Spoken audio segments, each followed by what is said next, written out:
the Republicans are having a little bit of a hard time with the economy piece of things, because the economy has recovered in many ways under Biden. Now, there is still a lot of inflation in certain sectors of the economy, particularly housing and particularly food prices. Now, we know why that is the case. Housing, there was just an antitrust lawsuit filed by the Department of Justice, Biden's Department of Justice, on Friday against RealPage, which is a software that is being sold to landlords throughout the country, where essentially they price fix and gouge people on housing in order to drive up rents in the area. Yep. And subscribe to a price fixing algorithm. Exactly. And good on the Biden administration for launching that antitrust lawsuit. And I'm encouraged that Harris also made that a huge part of her platform, which indicates to me that she'll continue, hopefully, those crackdowns on corporate landlords who are gouging on rent. Now, as it relates to food, we know that this is the case based on all of the evidence presented in front of us. The Washington Post says, oh, there's no evidence that price gouging is causing inflation of food. That's very coincidental because Jeff Bezos owns the Washington Post and also Whole Foods, which has, I can say anecdotally, the prices have gone up quite a bit since COVID.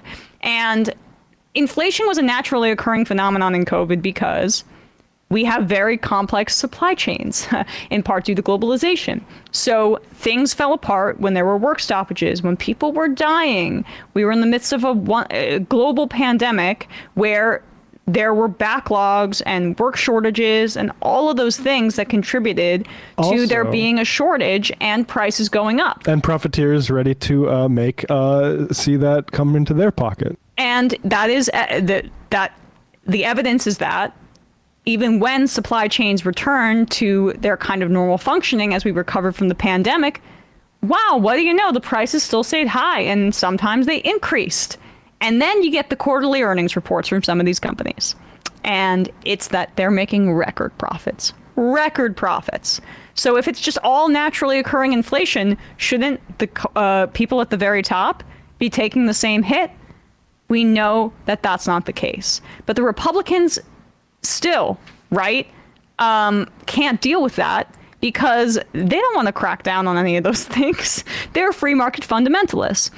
But they're still trying to make the economy the number one issue against Harris because they're having trouble with other avenues. And so here's Trump advisor Jason Miller. He went on with Fox's Howard Kurtz. And Kurtz asked him in particular about some of the positives about the economy under Biden and Harris. And Trump says you can't give them credit for that. You still have to give Trump credit for that. And maybe even RFK. And there's a little lead in here before. There's a little lead in before Kurtz's question, but it dovetails with our Trump Warhawk ad. So I just think it's worth playing just because it's funny to hear Miller pontificate this way. Well, he made a deal for some of our hostages with Russia. Well, hold on. When we talk about Afghanistan, for example, Kamala Harris was the last person in the room when he made that decision. So whatever advice that she gave him had horrific results because with Afghanistan, that then spurred on what happened in Ukraine. They're emboldening Iran, led to terrorist attacks, the October 7th terrorist attacks against Israel. But Kamala Harris can't have it both ways. She can't fly around on Air Force Two and try to take credit for so-called accomplishments from the term, but then try to pretend like the last 3.5 years didn't happen. Well, on that point, and you have every right to say that she was part of this administration whose record you criticize, and obviously some of it is unpopular. Don't they also get credit for things that are positive? For example, the record-breaking stock market, the Dow breaking 41,000 on Friday.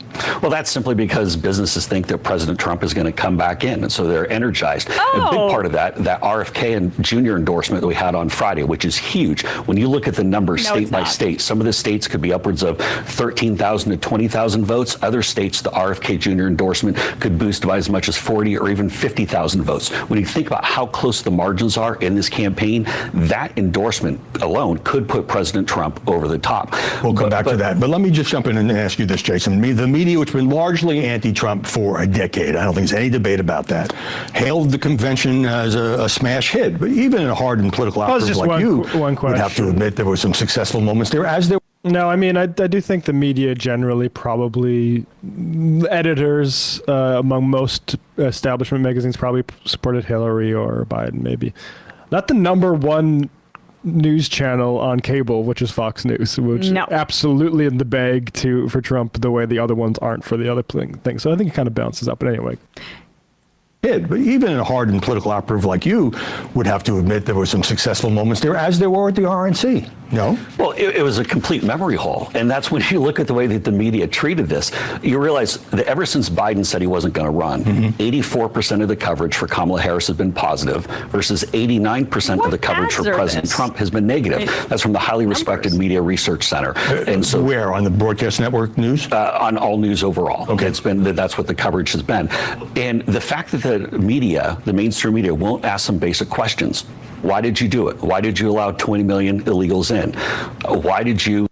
Okay, so the nonprofit Media Research Center is owned, or at least receives its primary financial support from Robert Mercer, who is a Trump mega donor and Republican hedge fund manager. So I would not say that they were highly respected. They're a right-wing activist group. 3 Pinocchios, Jason. Yes. Fact check. And also, if anyone is not familiar with this thumb that was just on our Yes. screen right there, Jason Miller, just Google Jason Miller, AJ Delgado. You'll get a little bit more understanding of his personal proclivities. And also search Will Menaker along with that, and maybe Rat Face.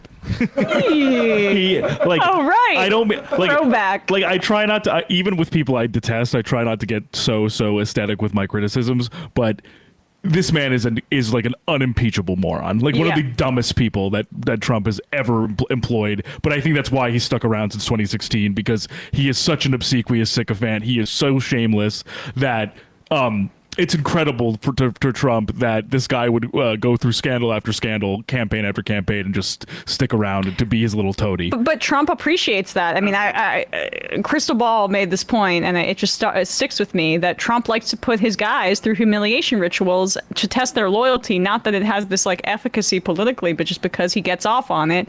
I think that's what he's doing with J.D. Vance, throwing him out there without really kind of having his back in public, and having him do all these talk shows to sell the Trump agenda without Trump really doing much himself. And then even with these guys, like, he just wants people who are as sycophantic as humanly possible. But like, so the stock market is good under Biden, and that's Trump's. Simply put, Howard, you moron. That's Trump and RFK coming together, and everyone's like, let's anticipate that. Even though all of the polling and public data is showing that the race is going in the opposite direction, somehow the stock market just understands things that we don't know. Maybe they have some insight into like Sidney Powell's investigations to determine how the election's going to go or something like that. But yeah, Trump's taking credit, Matt said this off air, for $35 insulin. And now we're going to pretend like, you know, it's the Biden administration that's riding off Trump's coattails, please. The reality, though, is that, the recovery from COVID was better than the recovery from 2008 because of the way that it was handled under Trump and then also under Biden, where direct stimulus went to people as opposed to bailing out the banks in the same way. Now, the PPE loans were under the Trump administration as well. At least those were to businesses, at least employing people. Right. And we have our criticisms of that, and that was way more robust than the checks that went out to everyday people.